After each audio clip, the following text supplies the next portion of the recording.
Well, good afternoon, everyone. Thanks for coming into the last presentation before the general session, and even more important, the last one before everybody goes off and does fun things. So hopefully we'll make this worth your while. I'm Cherrie, and this is my colleague Tahl Milburn. Hi.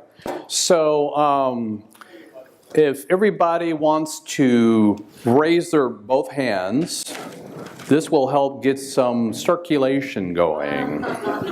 Okay, both hands. And if you do that during our presentation, I won't think anything that's odd. Okay? One hand means we'll answer the question. Two hands, nothing. Two hands may mean we'll come for your wallet too, but that's okay. All right. So we'll go ahead and get started. Sure. So one of the things that we're seeing is we're looking at two big trends. And the first trend is that IT is no longer simply serving the business. We're seeing that more and more that the business and IT are both equal partners. And this has significant implications for enterprises today.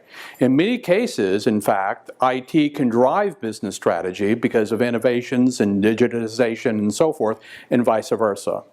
So that's trend one that we think is significant. And the second trend is the consumerization of technology. Now anyone with a credit card or a PO can go out and buy technology. So in many cases, you don't need to have IT involved. And sometimes what's happening is the business is acquiring technology in that way. And so it makes it more important that we break the old habits, that as partners, things change, and then in terms of being able to access technology, that things change as well. So just to drill down a little bit into that, business needs IT, obviously.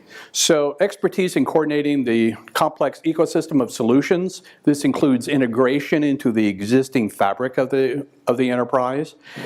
They need the data, the infrastructure to feed the business.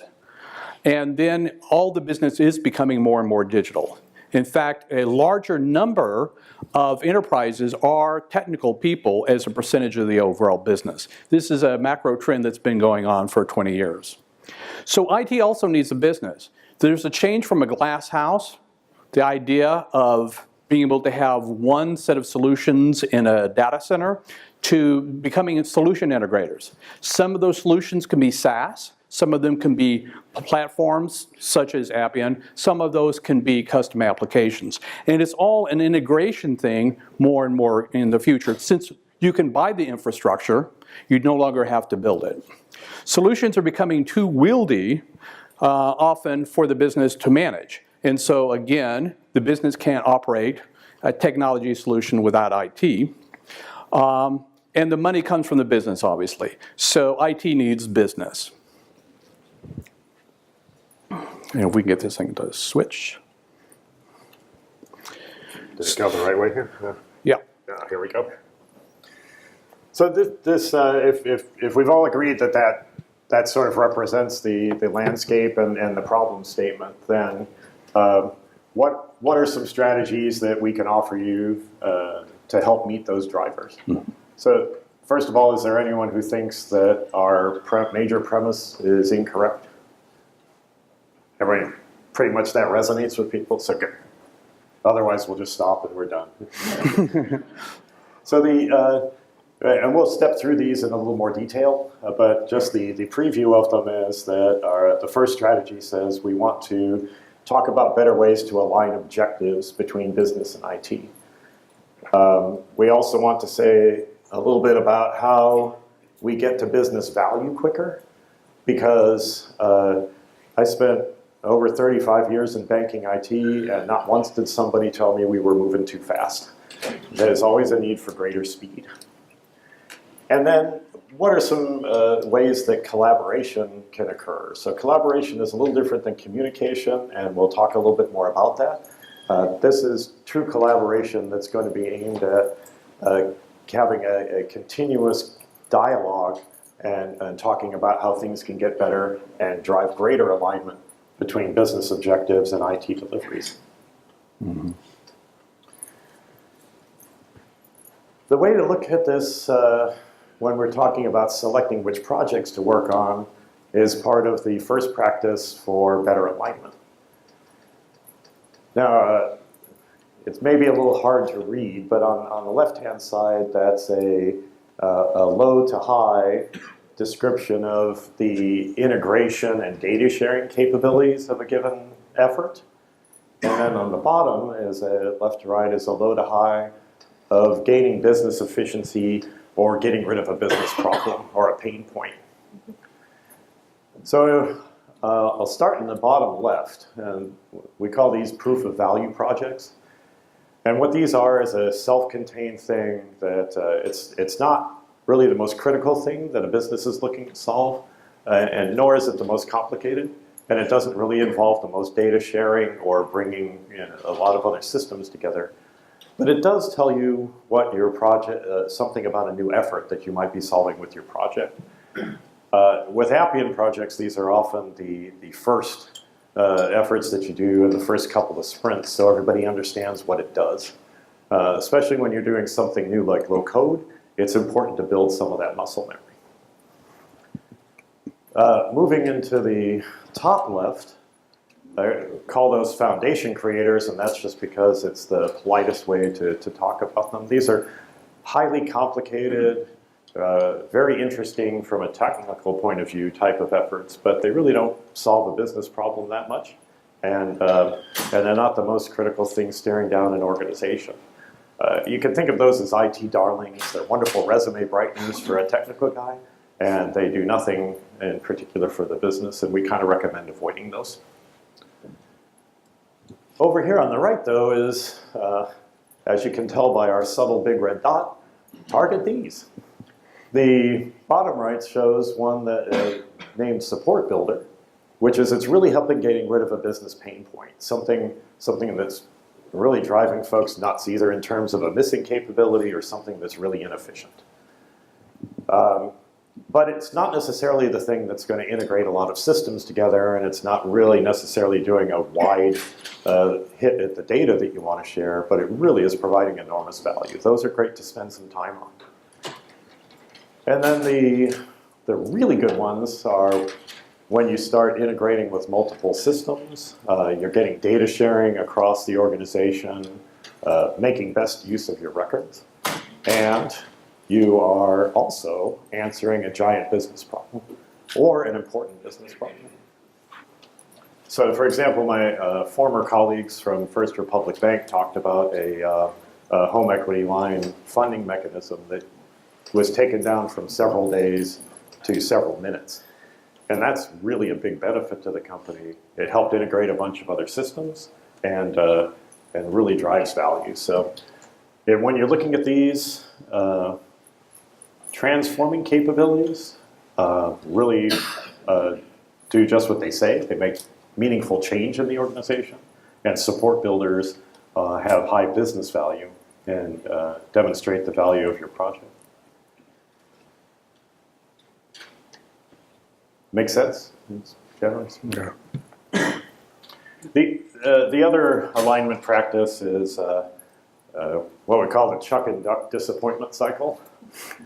And you can see the middle there is a big brick wall that sits behind, traditionally between business and IT. So what happens is a business person has an amazing idea on something that they can accomplish. And then a giant book of requirements is lovingly crafted in exhausting detail, big enough to kill a New York sewer rat, and then that goes over the fence. And the IT guys get it, and they kind of start looking at it. Speaking as a former IT guy, I can tell you, you do your best job at thinking of what that meant and may ask a few questions. But it's not really an exhaustive conversation, and then you go off and build stuff, take a fairly long time for a big project, and then come out 12 to 18 months later with this amazing application that's just totally wrong. Anywhere from totally wrong to materially wrong. And then you push that through testing to make sure it works right, but then the person who asked for it says, that's really great, but what is this exactly? Assuming that person is still there. Right, yeah. So and we in IT train people very carefully that this is how you work. We also accidentally train people to realize that you better stuff as much as possible into the first phase because much like the tooth fairy, there's no such thing as a second phase. So you really just better get it all in. So this leads to disappointment, but that could be corrected. Yes. So the idea is that no matter what your business models are, whether it's waterfall or agile, we'll talk about that in a few minutes, the idea is that you have to iterate. The world is changing much too fast. Technology is changing too fast. Business requirements too fast, etc. So you get a great idea, you've got to do an iteration. So if you have a platform, if you have a capability of trying it out quickly, seeing what it looks like, letting people touch it and so forth, that really accelerates the overall speed of the solution. So deploy and experience, you learn and refine. Now sometimes part of the learning is not technical at all. It's learning what the business wants, is understanding the change that needs to happen within the organization, both structurally, perhaps in training needs to change. So sometimes the learning is not just technology. Again, it's about the business process and it's about the people. So those are valuable changes. Now, one way of doing that, and we have a couple of analogies that we hear, is so many times a business thinks about building a car because that's what they want. So the business says, I would like a car. Part of what we do in IT, or what we should do in IT, is say, but what are you trying to get to? What you're trying to do is develop a transportation capability.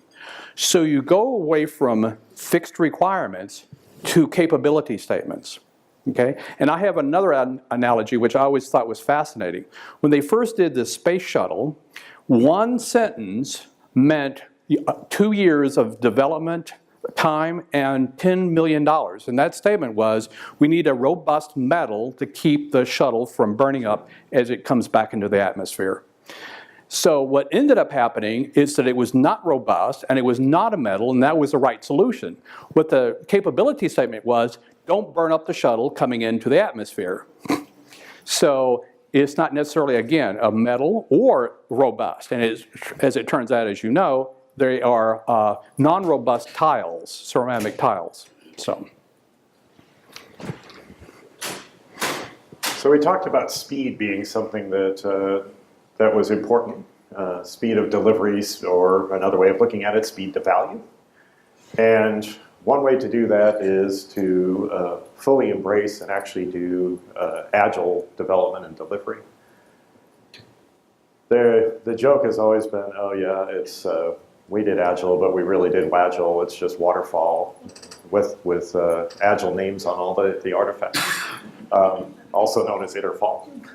So, it's great because you can go and say, yep, we did agile, but you're not really working in an agile fashion, and that doesn't get you the speed. But I think what the underlying metaphor that applies here, and I used to have a plane, and so sometimes I just drop into aviation analogies. So that this is a theoretical journey between Dulles and San Francisco.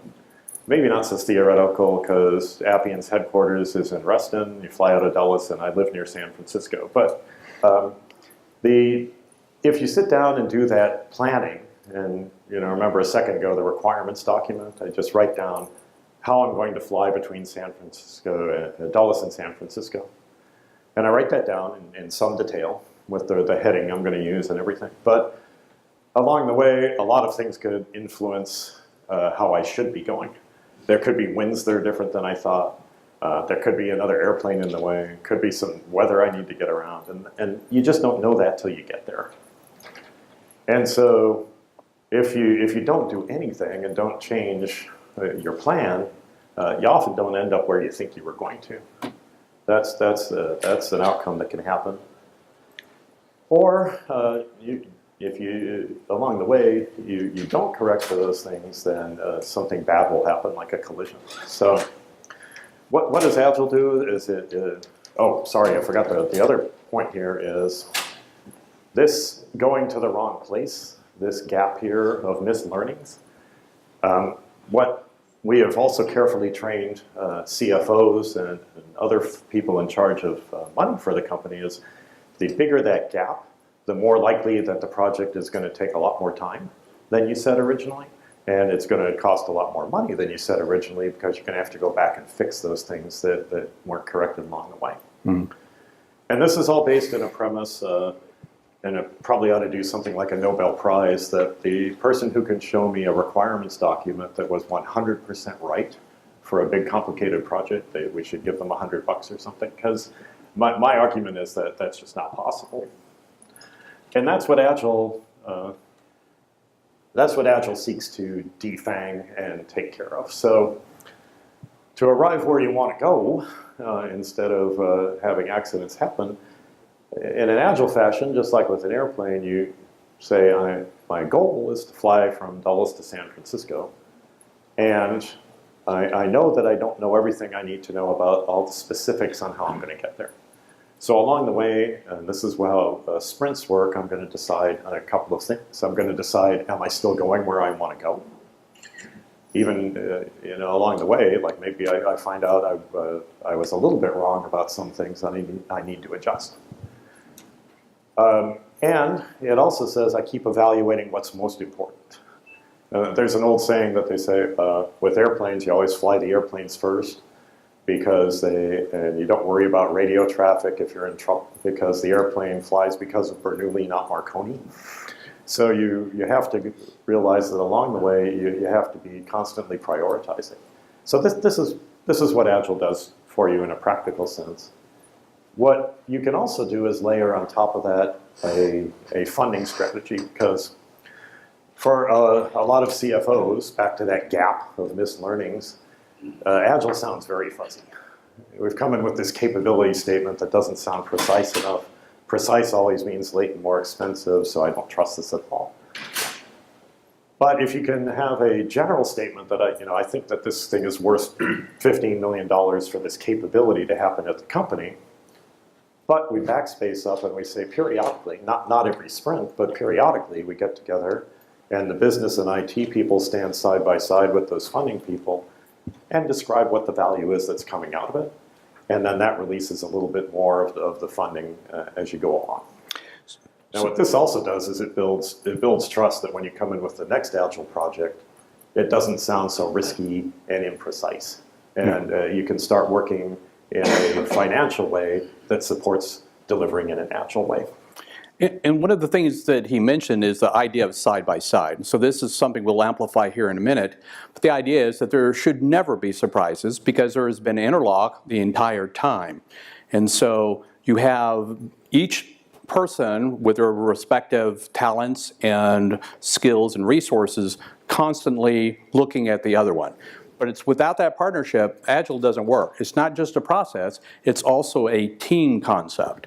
Yeah, absolutely, and that's why it leads us into the final piece of the strategies about collaborating. Mm-hmm. And what this is a depiction of what we call an enablement center, which is a way to deliver things. And you'll notice it on purpose has equal weighting between business roles and IT roles. Now, we should point out here that there's a little footnote for it that doesn't mean you always need 7 people in order to do everything. It could mean you need 2 as long as they're covering these roles on the business and IT side. It could mean you need 22 depending on if you're running an enormous stream of a lot of projects in parallel. But these disciplines and the collaboration that they foster is important. So you can see things along the top are to support where business people can and should have the greater say. The person who owns the product and what function it's actually delivering, so the application owner. A person who understands the process that's used in the business area to get things done. And then the concept of a data steward. And this is distinct from somebody who does database administration or technical work. This is the person who understands, in order to do this business function, this is the information I need to have, and this is the information that will come out of it. And so that's their role.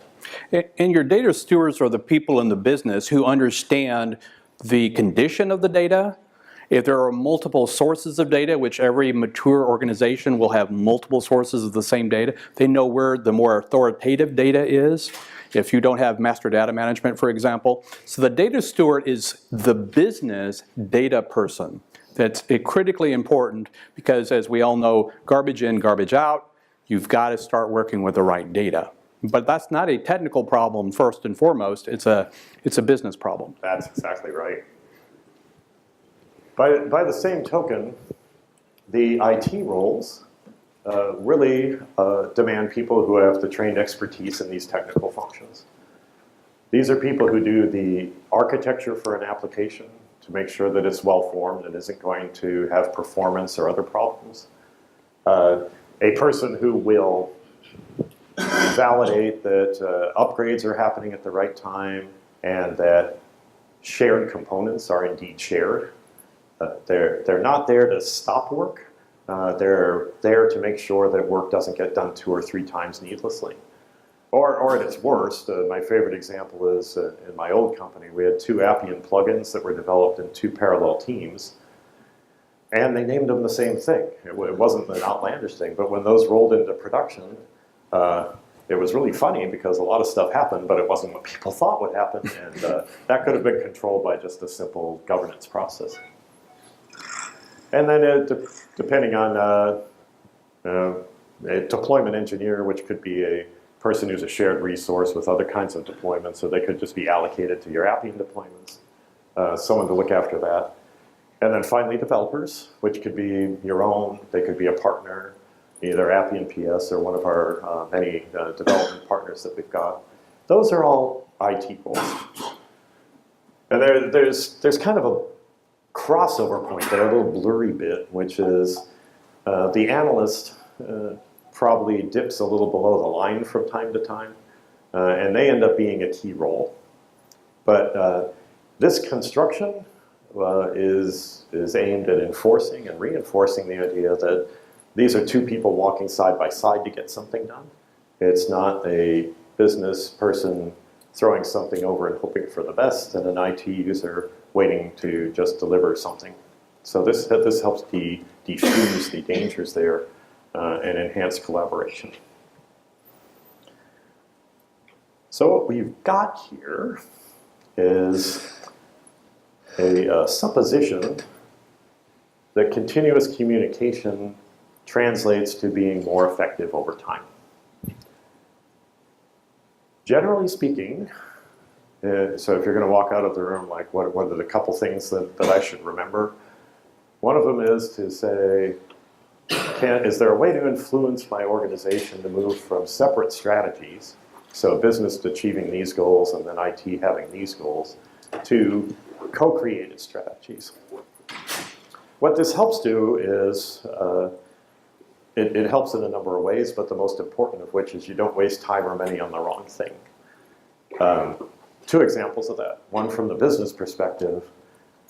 If the goal is to have a much more robust online experience, then you would really want the IT purchases and the IT strategies and skills that are being put in IT to support that skew towards that kind of development and work. The capital investment for IT not supporting that creates a disconnect and wasted time and wasted money. So on the flip side, there's kind of a tendency for people to prioritize what they think is most important, which is usually what's most accessible to them. And that often means that a business group will prioritize the functions and the features of something. And then you end up not having any room in the budget for when you need new firewalls or when you have to upgrade something. These things get kind of pushed to the side till something kind of breaks. And that just becomes management by emergency. So over time, if you get both of those needs baked in, you make sure that there's a congruency between where IT investments are being made, and you also get a connection that helps people keep on a flatter curve, and you don't lurch from emergency to emergency in your IT capabilities as well as IT spend. Oh, sorry. And that's going to require some discipline. So for many organizations to break out of the cycle of let's prioritize the noisy bit, the thing that's failing, the things that has the visibility, to do it the right way. This is going to take some discipline. And so part of what you need to do is you're going to have the discipline, cut some of it aside, and do it the right way. The successes that you'll gain there will start to multiply at that point. It becomes more viral. The other aspect of it is like that kind of strategizing, it helps with not creating the impossible requirement. So the more in tune people are on what the need is and what possible solutions are, then the more likely it is that you won't dream up something that just doesn't exist. A silly example is years and years ago, let's tell how long ago it was, my dad wanted to go buy a cassette recorder. And he had in his mind what cassette recorders cost, which was about 1/10 of what they actually did. And he went to store to store to store, continual disappointment, only to find he couldn't meet his requirement because that just wasn't possible. So here that constant communication helps things remain possible. Mm-hmm. Does anyone still have cassettes? Yeah, I didn't think so. Does everyone know what they are? I should have asked that first. Another thing is that it sounds good that you have a situation where you do quarterly check-ins, and you're periodically meeting and having these kind of conversations. I think we would argue that that's not really enough. That it has to be a continuous style of working and a constant stream of interacting. And by the way, this happens in development when you truly adapt agile because your teams are constructed this way. But moving that out and making that more of an organizational practice and habit, rather than just getting together every quarter and arguing about budgets, it also goes a long way to fostering, oddly enough, greater speed. Because you're just like the agile concept of getting faster development by correcting, have that constant communication helps make sure that the feedback is going both ways and you don't waste time waiting quarter to quarter in order to make something better or nicer. I think then that would mean in summary. Yeah, so in general, the idea is some of the things, just to kind of recap what we've been talking about. And by the way, we've just scratched the surface today. We will be very happy to talk in more depth. But in general, we're saying break down the silos to avoid the impossible requirements. They're impossible to fill and to fulfill. So it's accumulation of technical debt. The idea that particularly in mature enterprises, that you acquire technology and put it in place faster than you retire it. So it just starts accumulating. It gets bigger and bigger and bigger, like a mushroom spore. So the divergence of IT investment from the business goals makes no sense.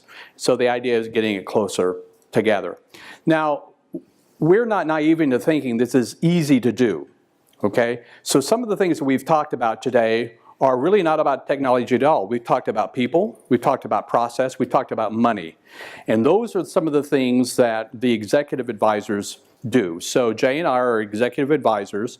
There's only 3 of us in the company. And what we do is we're former IT executives, former CTOs. We've managed EA groups and we've had other functions. And we provide some services to our customers' leaders to help them through this, whether it be people, process, the business of IT, etc. We can also talk technology, but you have other resources for that.